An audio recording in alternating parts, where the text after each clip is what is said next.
Let's begin. We start with the first laugh. This is Jerry Seinfeld on watching TV instead of going to bed. Watching TV late at night. I do this most nights. You're watching TV, it's getting late. You're getting tired. You're starting to fall asleep. You think to yourself, I could get into bed, go to sleep right now. But I don't. I don't go to bed. I fight, sleep, and continue searching for entertainment. Go to bed.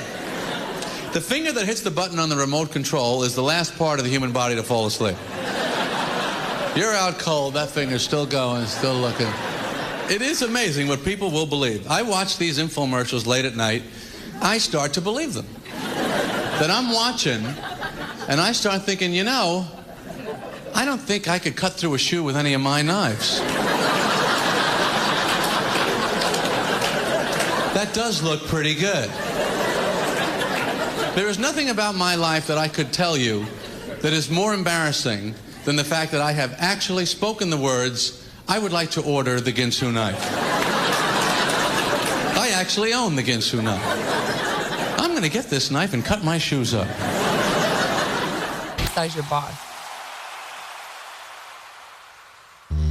I'm not real sure. Very quietly so she doesn't hear you. Yes. Unless you don't like that job, and then very loudly and walk out the door. Yeah. All right, thank you, Jules. Because it's incubating a rock like it's an egg. Is it at least an egg-shaped rock? I hope so. I have not seen it. This is Dawn Grifford.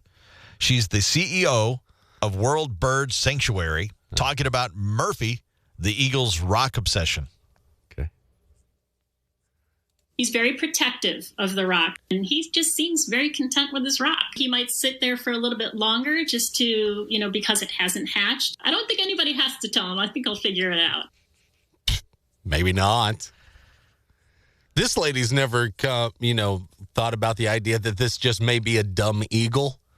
That Or just, like so super protective and over, like just I'm going to sit here until I die if I have to get this thing to hatch. what is wrong with this kid? It won't come out. I know I'm doing everything right. It just won't hatch.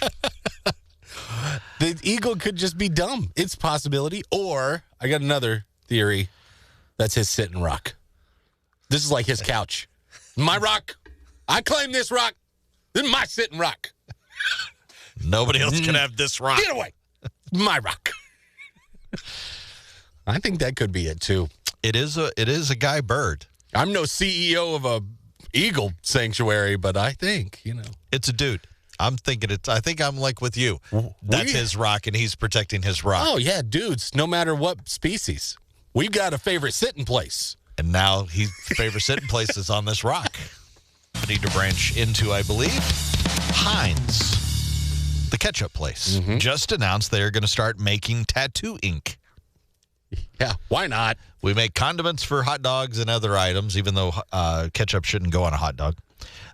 Ooh, shots over the bow here. You don't do that. It's a marketing stunt. Of course it is. But they really are doing it. It's not just like an April Fool's joke. They say it's none of that stuff. It's a legit thing. Because tomorrow or this weekend was an April Fool's, so it wasn't that. They partnered with an ink company to make tattoo ink in their signature ketchup color, Heinz 57 Red. They've also started making it available at certain tattoo parlors in Brazil. Why Brazil? I don't know. But it's not clear if they're bringing it to the U.S. Unfortunately, it doesn't sound like it's here yet or will be coming to the U.S. It might just be an overseas thing. I know Ed Sheeran has the logo tattooed on his left bicep. The Heinz logo? The Heinz 57 bottle of ketchup. He's got that. So they've been actually riding the tattoo train for years now with Ed Sheeran. They sold bottles of his tattoo, I guess. Bottles for of charity. his tattoo? What is that? Bottles with the picture of his tattoo. Come here, Ed. We need to bleed you out.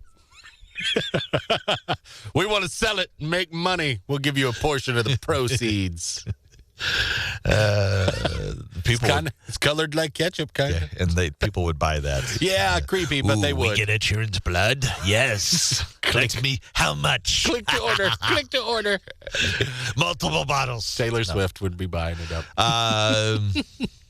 They say it's healthier than regular tattoo ink. I don't know how that's possible. Well, it's made with real tomatoes.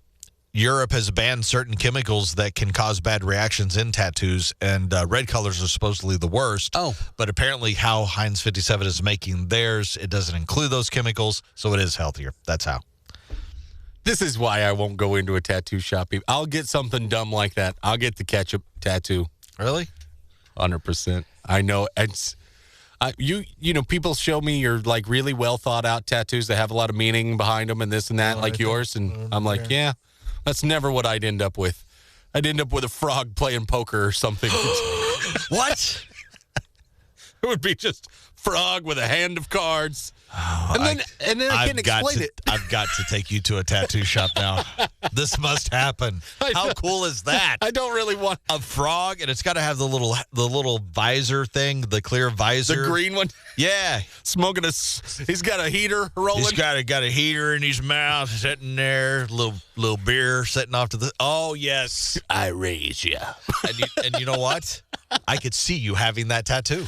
I know it fits my personality. I can envision you having a frog playing poker tattoo. I don't do it because then people are like, "What's that? You like frogs? You like poker?" No, not really. I'm just dumb. No, it's hard to explain. You don't have to. What do you think it means? Go all introspective. Oh yeah, make them. I'm like Ed Sheeran. He's got like ketchup, and I'm like that. I'm just mysterious. There's a deeper meaning to it, but you know, nobody knows. Oh, we're going to a tattoo shop now.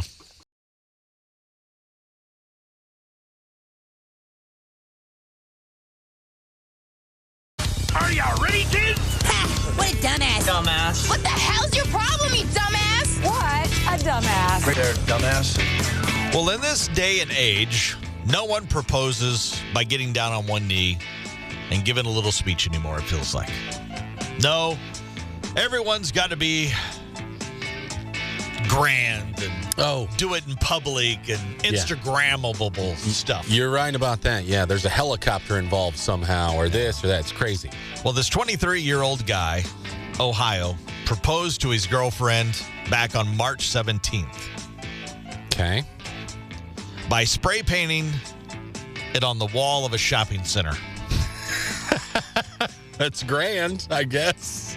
It said, quote, "Michelle, marry me. I love you. 3/17/23. Family." Family. Just threw the family part in there? Yeah. The cops figured out who was behind the graffiti a few days later. He is now arrested, charged with criminal mischief. He'll be in court tomorrow. I guess on the bright side, Michelle said yes. Well, that's good. You got court fees to pay now, Michelle. Is this really the guy that you want to hitch your wagon to, honey? Maybe she doesn't have a lot going for her either. I don't know. Hey. But here's to the marriage lasting a long time, you dumbasses. What a dumbass.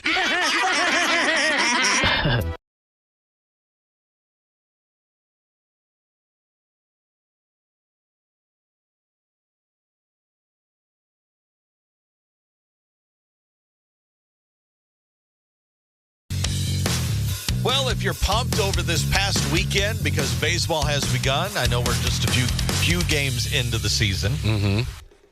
Well, top 6 signs that your favorite Major League Baseball team is going to suck this year already. It's so early, but we're going to tell you up front right now. Top 6 signs your favorite Major League Baseball team is already going to suck. Number 6, their stadium promotions includes a raffle for you to be the starting pitcher. That's good. Number 5, they call losses alternative wins. We can learn something from this. Number 4, players threaten to strike because, well, they need cuter uniforms. Yeah, you laugh it up. I think there's a lot of thought into cute uniforms today. Yeah. Number 3, the only Cuban is Mark. And he owns a basketball team, so that baseball team's really going to suck. Number 2, the entire team tested positive for suckiness. That's a dead giveaway every time. Top 6 signs your favorite Major League Baseball team gonna suck this year already. Number 1, hitters on deck, circle up, don't rub pine tar on their bats. They only rub it on their junk. Like it's sticky. That's weird. There's your top 6 list today. Okay, man, time to speak up and be honest. What did you ever know about women that you only discovered after being married or getting into a long-term committed relationship? Ah, yes. You know, probably early on, like very early on in relationships or something, how expensive bras are. Yeah, they are. I think a lot of guys probably just assume they're like underwear. You get like a little 4-pack at Target for $7.99 or whatever, and you quickly realize that is not the case. No. If you're in a relationship. To add on to the misery of that, the dog at our house, that's like secondary favorite chew toy if it can get a hold of one. It just destroyed one of those expensive bras the other day. Oh, my God. Where did you put that? In the hamper. She just dug it out. Anyway, I have one in mind. What's that? I grew up with sisters and a mother, and maybe it's because I wasn't cleaning the shower drain, but I had no idea how much a woman sheds. They're shedders. Like, once a month or whatever, you got to pull enough hair out of there. It looks like a squirrel or something got in your shower drain. Uh-huh. It's insanity. It's not just there. It ends up on the drain. It ends up on the walls. Oh, yeah. Of the shower. It ends up in my clothes. In your clothes, because hair's everywhere. The bed. I can't get away. I've got a wife and 2 daughters, dude, all with long hair. I'm just covered in hair constantly. And I'm a hairy guy. Right? Yeah. Okay. We go back and watch the upside down thing where I was chest out the whole time. Yeah. I am. I do not shed like that. Nope. Not even close. Mm-mm. And I think a month is going quite a while. You're splashing in the tub for a little bit. Month might be too long. Is what I'm guessing. That's usually when I know to clean it, when you're taking a shower and you go, I'm standing in water. It's not draining. Here we go. But women are shedders. They are shedders. I never knew. Never knew how much. Yeah. They will tell their problems to their friends more than guys do. Not just problems, I should say. They will share more with their friends about their business. Oh, I kind of knew that already. It's the old days.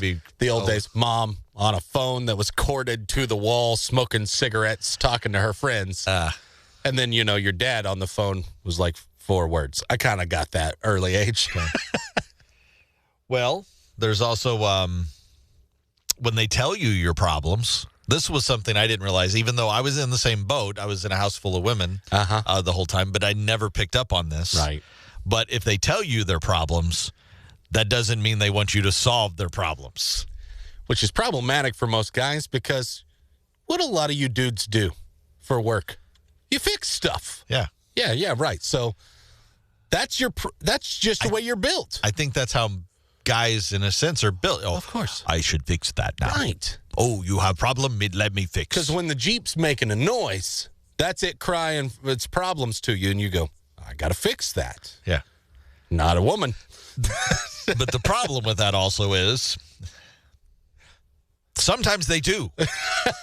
But you don't know when that is. There isn't. And it's like, I really wish that could happen, where it would be, okay, I'm going to tell you my problem. I just need you to listen. What are we doing here?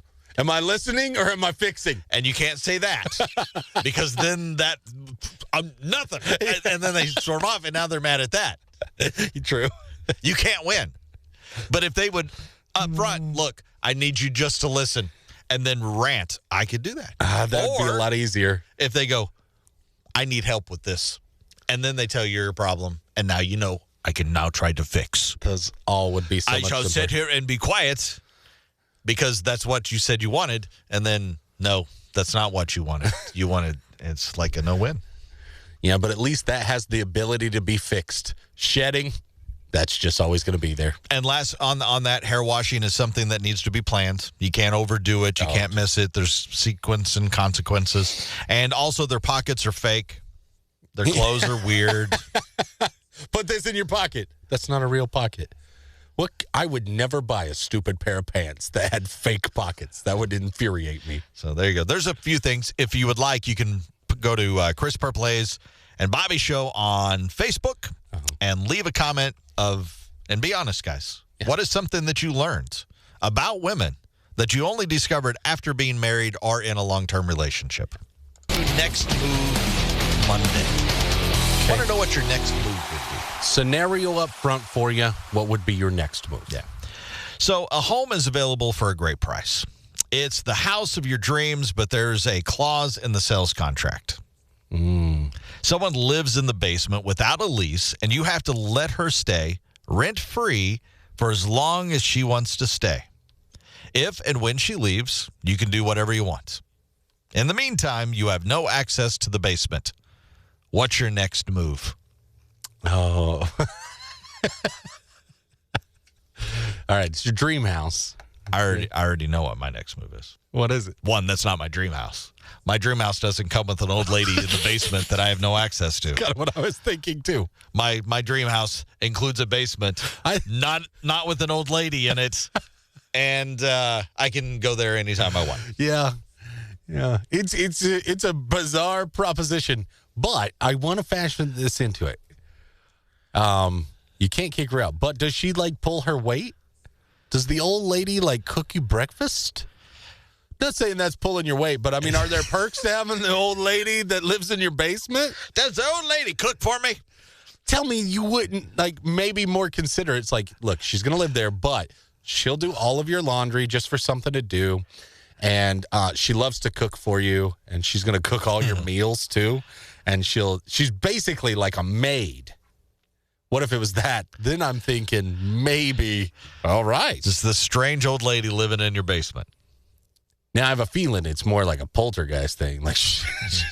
She's weird. She's. I'm never going to leave. Yeah, exactly. That's more what I'm thinking. But no, I don't buy the house. It's got to be an amazing deal. Yeah. Oh, it's a $500,000 house. It's your dream house. It's got a basement. It overlooks a lake and blah, blah, blah. And you can have it for $100,000. Uh-huh. But the lady has to live in the basement. You have no access to it. Yeah, I can't even go down there. What's she keeping down there? But if she leaves, you can have it. You just have to wait her out. You just got to make it miserable. Yeah, but what if she turns the tables? Maybe she's better at that game than you. So I will say that's why they're saying you have to leave her there. Good luck. You're never going to be able to sell this place. Hard to sell the place that comes with an old lady. That's why it's such a great deal, I guess. And half a house. Yeah, that too. Well, on New Year's Day, Jeremy Renner was run over by his own 14,000-pound snowplow. Yeah, right. Needless to say, he's still recovering, but he did sit down with Diane Sawyer for an interview. It will air on ABC this week. All things considered, he looks and sounds fantastic. There's a clip out there as they tease it.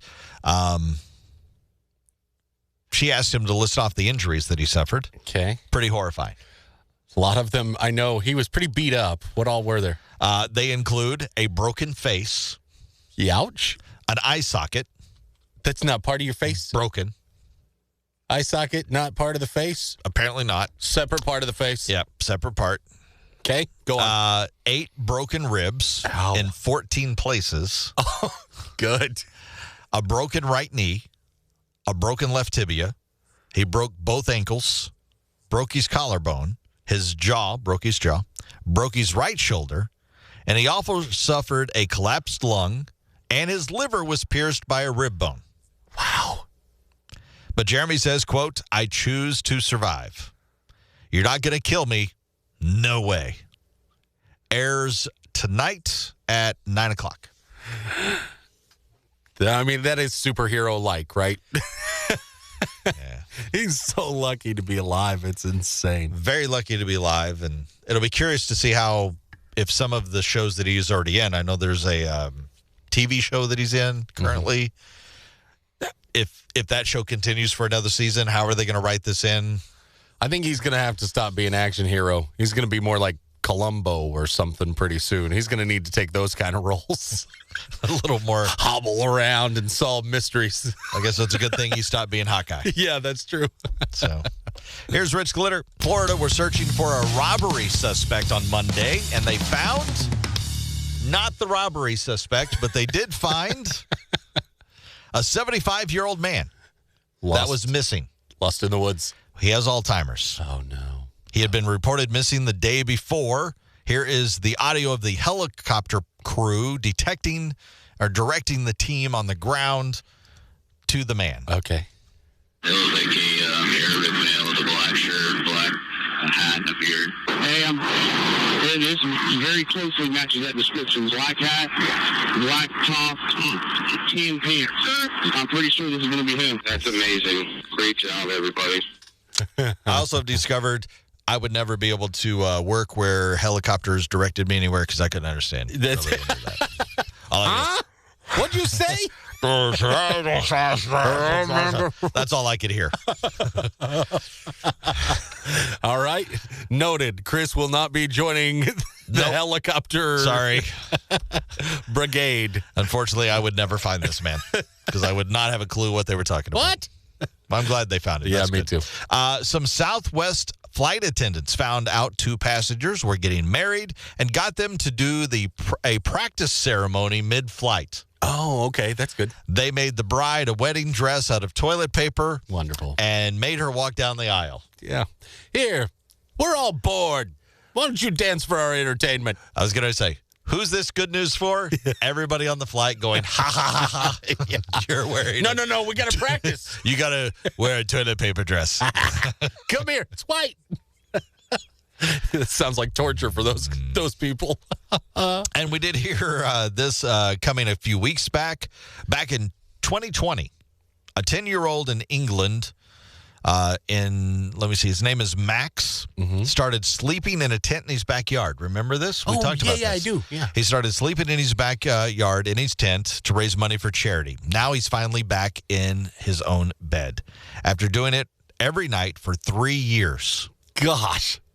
He started March 28th, 2020. He spent the last night in his tent this past Tuesday. It was inspired to do it after a neighbor died of cancer. The guy gave the tent and told him to have an adventure with it. So he decided, you know what? I am going to have an adventure with it. I'm going to sleep in it every single night. And he certainly did. And he did for 3 years. Wow. He ended up in the Guinness Book of World Records. He raised over $860,000 for a local hospice care facility. Awesome. That just gave me chills. Yeah. And it's very good news.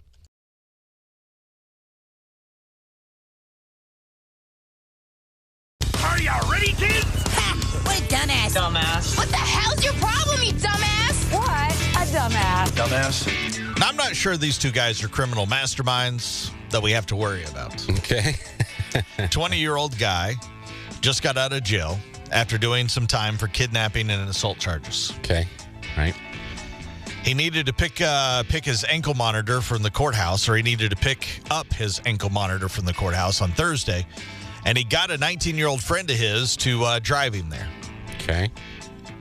There's just one problem.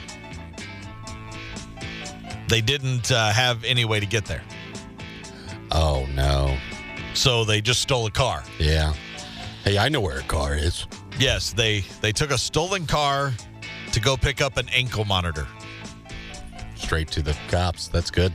The cops got a low jack alert from that car, which then they tracked it down, and it was parked just outside the courthouse. I'll take this case here, Captain. It's right in the parking lot. Needless to say, both guys have now been arrested for theft charges. God dang, man. You're right. I don't know how they do it. It seems like it couldn't get any worse sometimes, but here they are, these two dumbasses. What a dumbass.